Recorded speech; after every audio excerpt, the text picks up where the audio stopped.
What's up, guys? Welcome back to Beyond the Arc. This is episode 8 of the podcast, and so sorry it's been so long since the last episode. I know I say this every time, but I have been pretty busy. About a week ago, I was in New York, and I told everyone last episode that I was going to do my next episode was going to be in New York. Turns out you can't bring equipment stuff through an airport. Probably should have thought about that before I said that, but you know, you live and you learn. But I'm back today. It has been a minute of, some stuff, kind of going on. It's kind of a dull moment for the NBA right now. Not really anything happening. There's been a few things that, we're going to talk about today.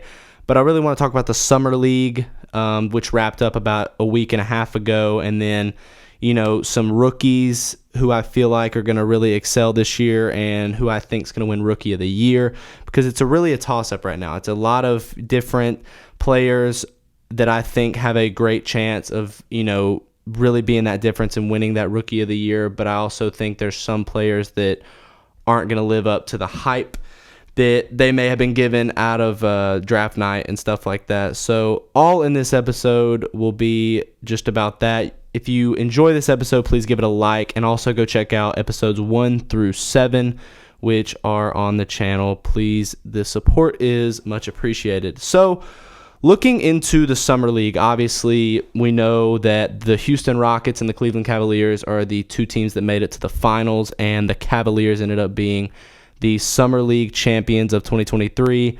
You saw Emoni Bates, who, for where they got him, I'm sure they are thrilled with themselves, because Emoni Bates played like an absolute baller.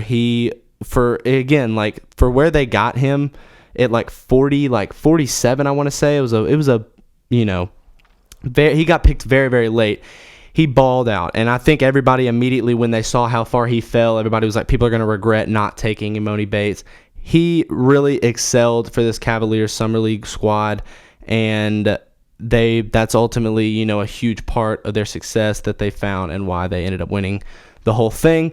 But the main man I have to talk about was the Summer League MVP, which is Cam Whitmore, who, guys, I talked about this, I think episode 6 or 7, one of those episodes, about who I thought immediate draft steal, and who Cam Whitmore was one of those guys. He got picked at number 20.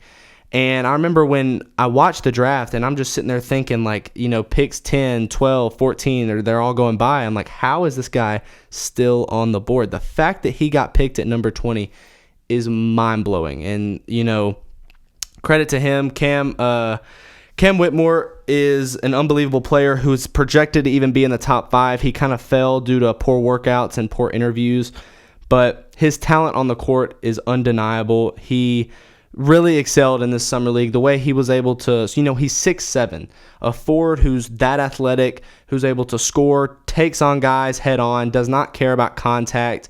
He can defend. He can do all that. Once he develops his jump shot, and once he actually takes time, works on that jumper, he's not the most accurate jump shooter yet.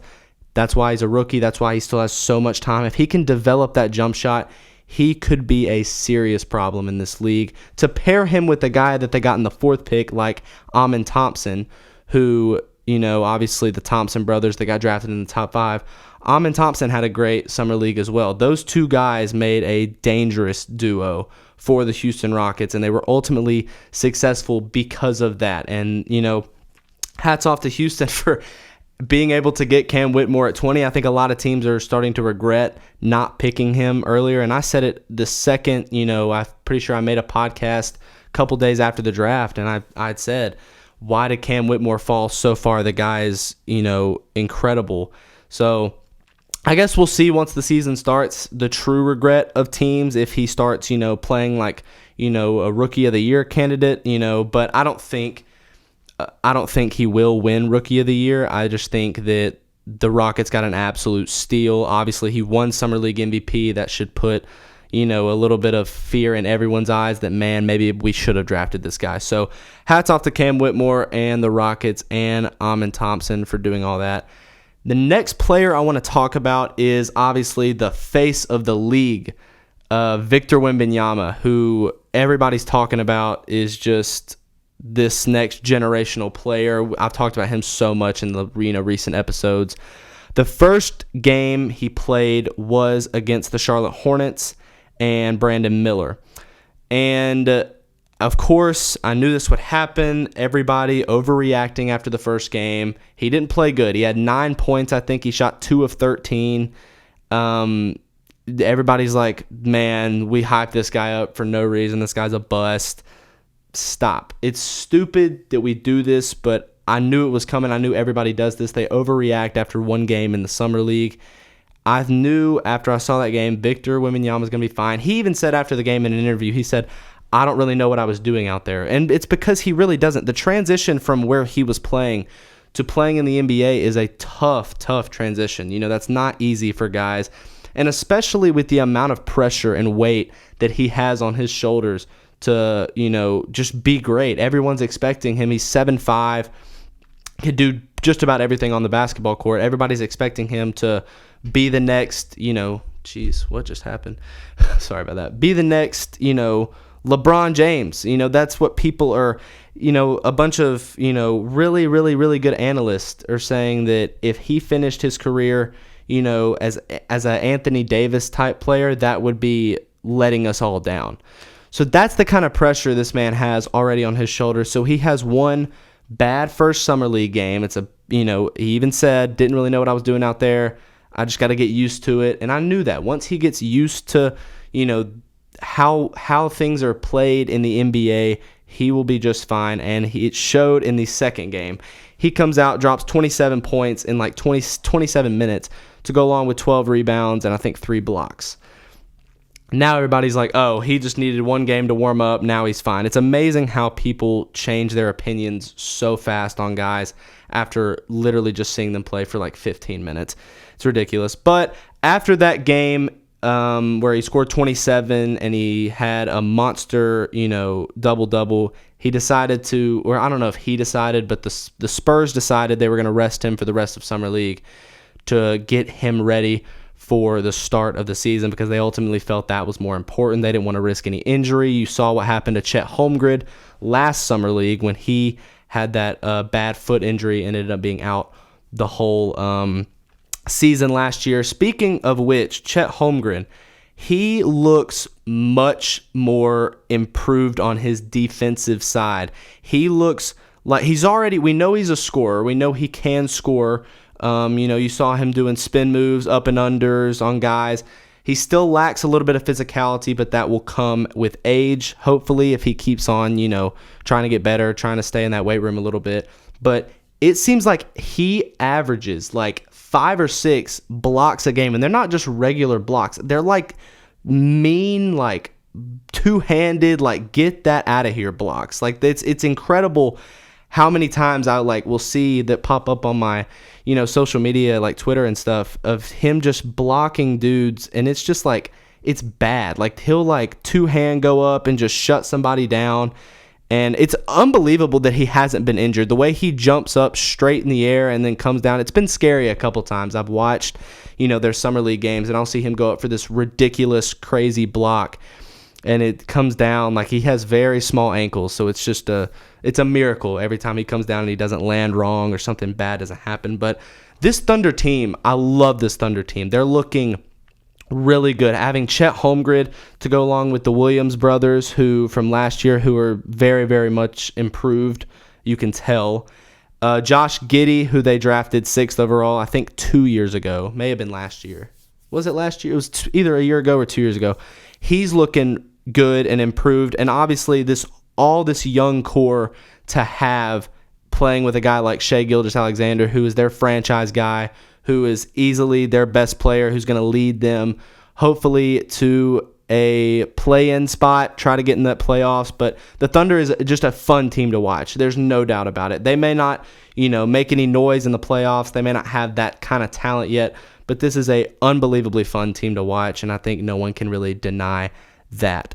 Looking past Victor Wembanyama, who I just briefly talked about, talking about who he played, was Brandon Miller.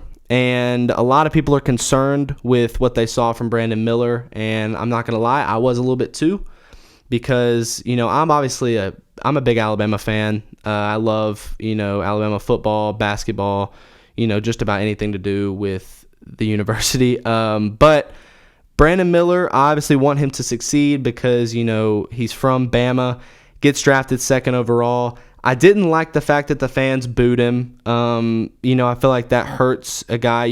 How the Knicks fans, they booed Kristaps Porzingis when they drafted him, and look what he did. I know he didn't do anything incredible, but people expected him to be a bust, and he wasn't by any means, especially when he was at the Knicks. He did some really good things at the Knicks. I think that kind of goes unnoticed, but he really did do good things. But Brandon Miller, a guy who very good two-way player, can score the ball, can shoot the ball, I didn't know his three-pointer was that good until I watched him in the summer league, and he was just knocking down three after three after three. But the issue with Brandon Miller is his consistency and his fouling, because he fouled so much. The man had 15 fouls, and obviously in summer league, I think it's 10 fouls you foul out or something crazy like that. I think it's 10 fouls. It's not a normal NBA game, that's for sure, because he would have fouled out both games.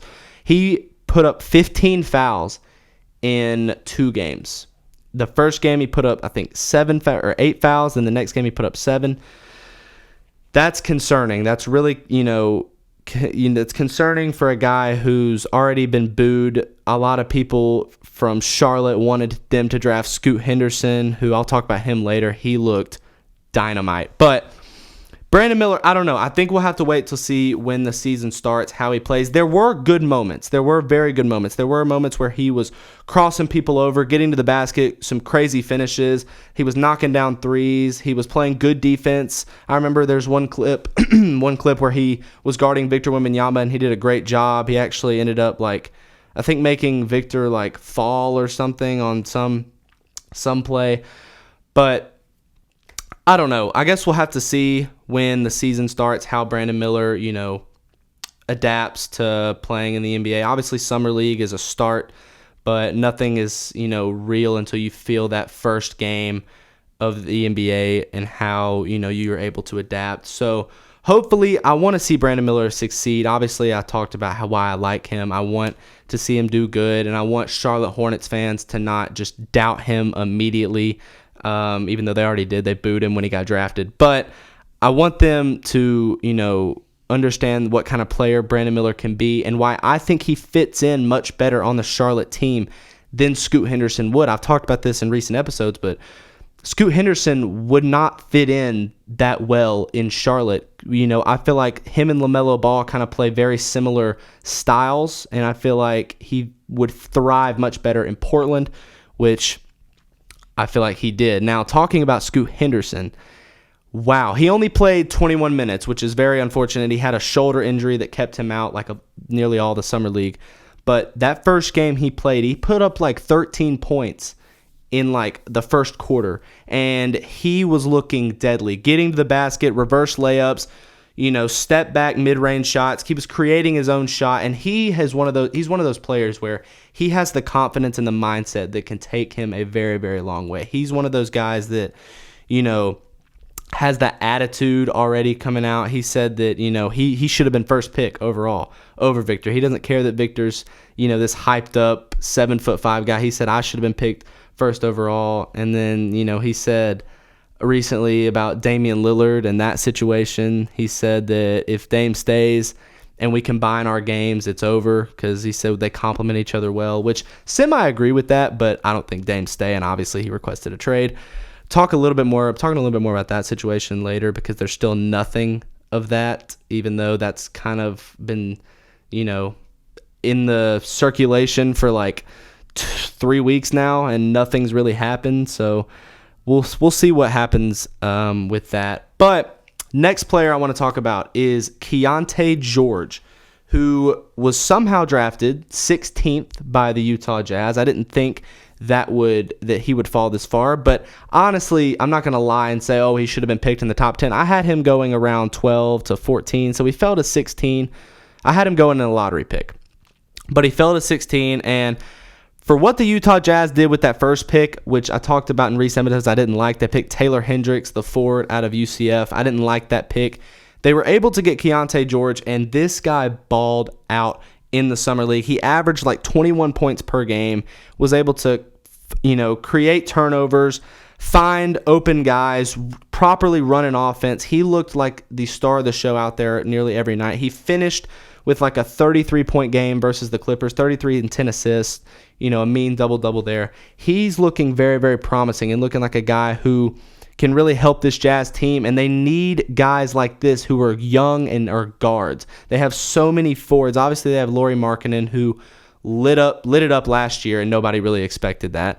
They have guys like Walker Kessler, who another big guy. They just traded for the guy out of Atlanta. Why can't I think of his name? John Collins. Jeez, that just slipped my brain. But they have a bunch of forwards. They don't have a lot of guards. Obviously, they re-signed Jordan Clarkson, which was good. A lot of people thought he would try to find a new place to be, but he re-signed. So to pair him with a guy like Keontae George, I feel like they have, Colin Sexton is still there. So I feel like they have some young guys, but Keontae George probably gave Jazz fans a lot of hope after, their draft. I thought didn't go so good. They, were kind of proud and happy that they at least had one good pick. And I feel like a lot of teams that didn't pick Keontae George are kind of regretting that right about now. But that's that. Looking at my next player I want to talk about is Ausar Thompson, who was drafted 5th overall by the Detroit Pistons. The athlete this guy is just incredible. He's been doing mean putback dunks and just, he's a stud. He's a great defender too, the two-way player. He's a skilled passer. He's a very good rebounder. He's a really good ball handler. The only thing he really doesn't have yet is that fluid jump shot that most guys, need. And what's so great about, all these guys is that I talk about the rookies that are athletic, that are, can defend, can pass, can rebound, can do all that.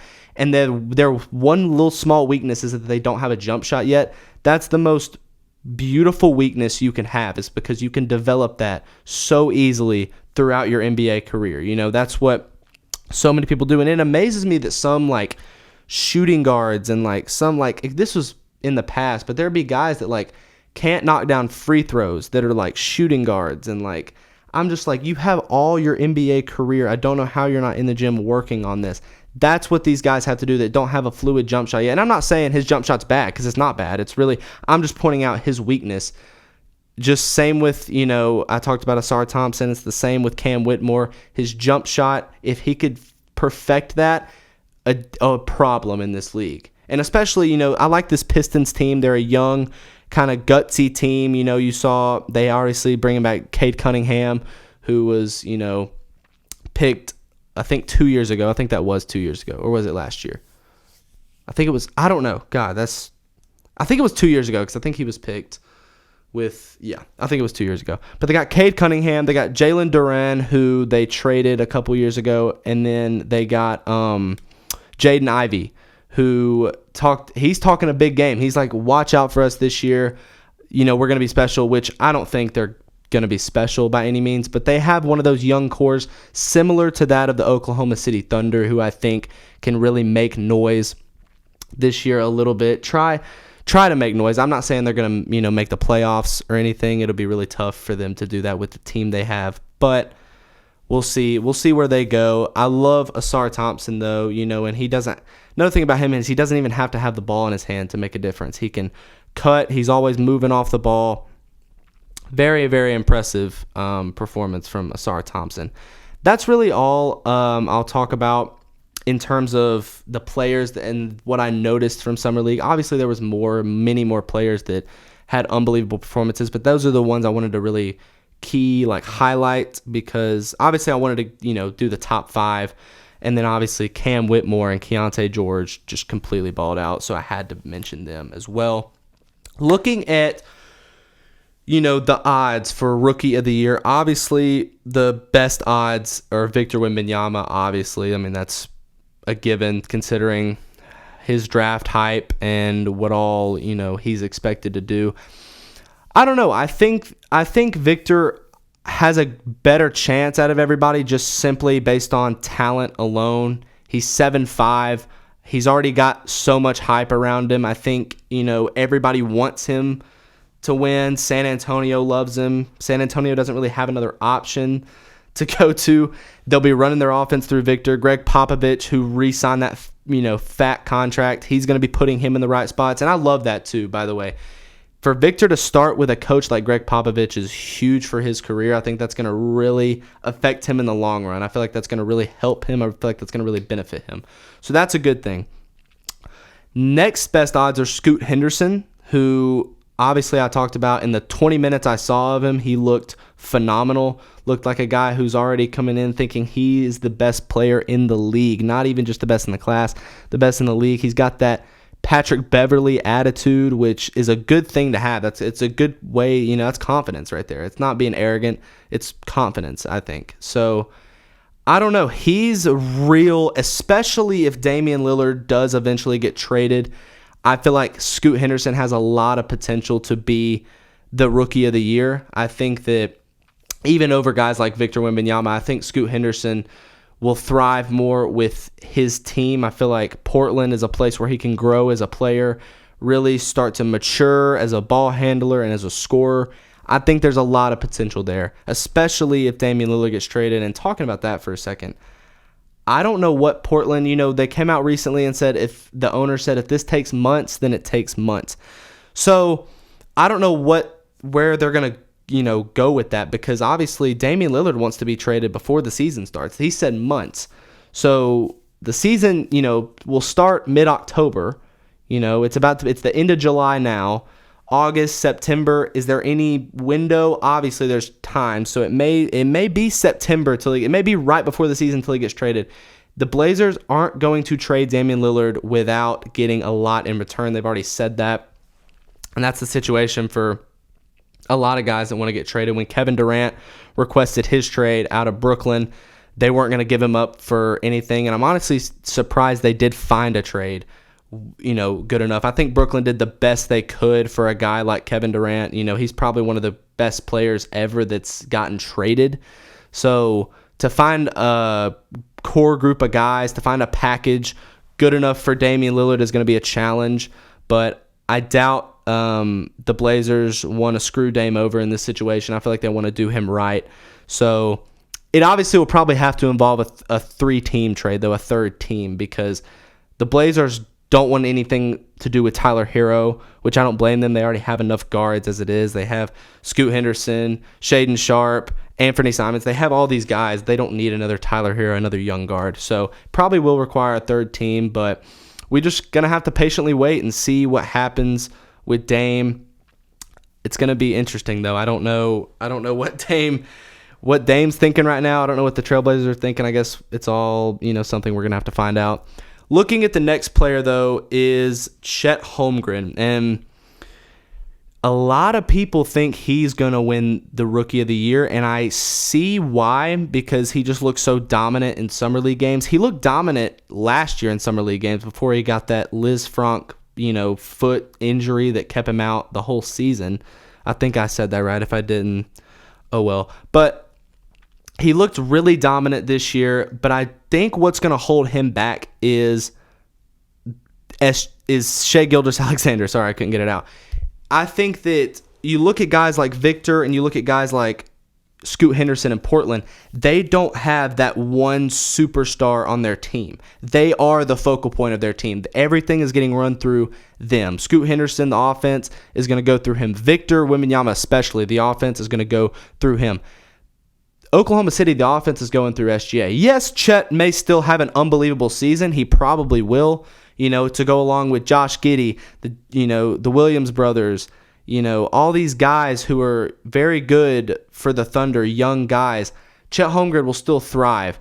However, I think that will be what holds him back from winning Rookie of the Year is guys like SGA, who obviously the offense is going to be ran through them. It's not going to be run through Chet, unless somehow SGA has a bad injury, which I don't wish that upon him. But if somehow that happens, then obviously things become a little bit different.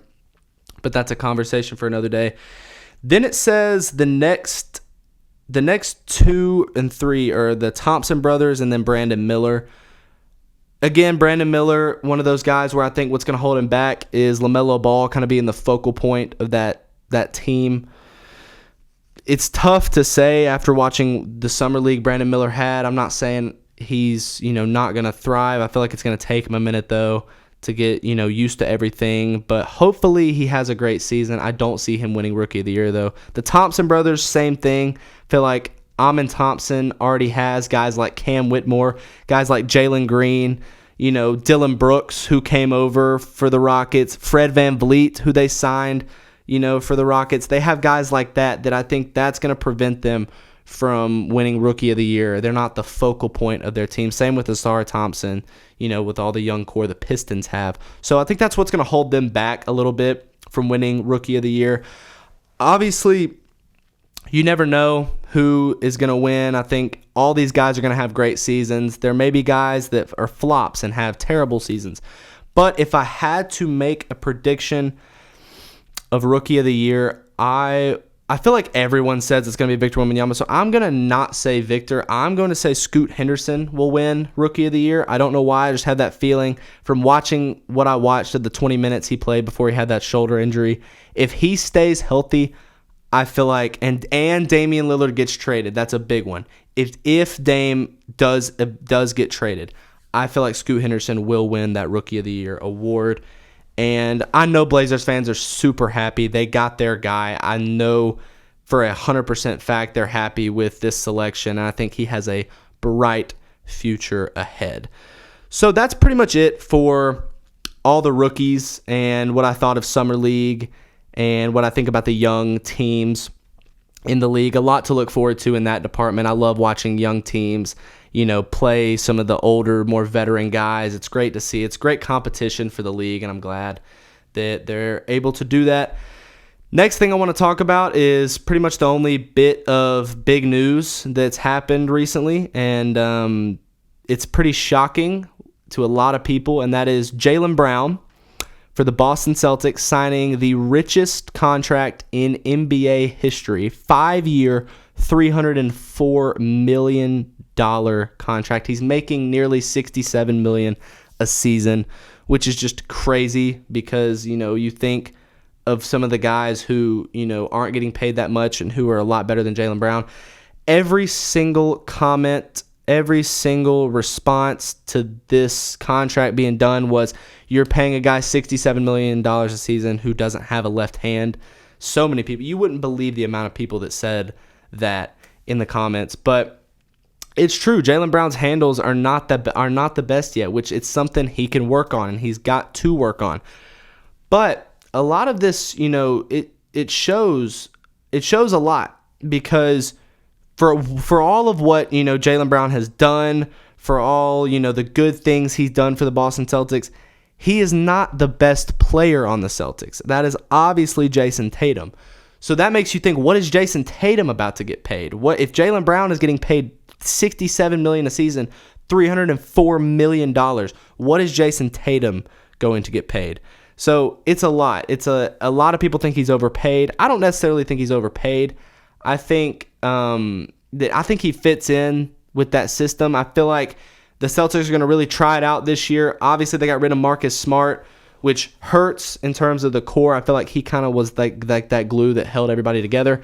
They added a guy like Porzingis who gave them something they didn't have, which was a scoring big man who is 7'3", and his defense is questionable, but he can score and he can stretch the floor, open up space for guys like Tatum, for guys like Brown, for guys like Malcolm Brogdon, who's probably going to jump into that starting point guard role, if I had to guess. But that's a big,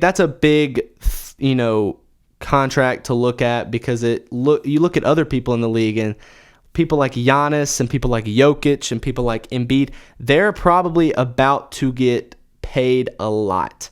And obviously the new salary cap rules kind of puts a little cap on, teams signing big name free agents. That's why everyone's talking so much about the Phoenix Suns, how they're able to hold Devin Booker, Kevin Durant, and Bradley Beal's contract and DeAndre Ayton's contract, who they're keeping that four together. Another thing about the Suns I should probably mention, I don't think I have on this podcast yet, is they were able to sign Bol Bol. He was waived by the Magic. I really don't know why. I think Bol Bol is a very good player. I just think he's been very underappreciated for a lot of years. But the Suns were able to sign Bol Bol, which is a good thing. I think he'll fit in well there.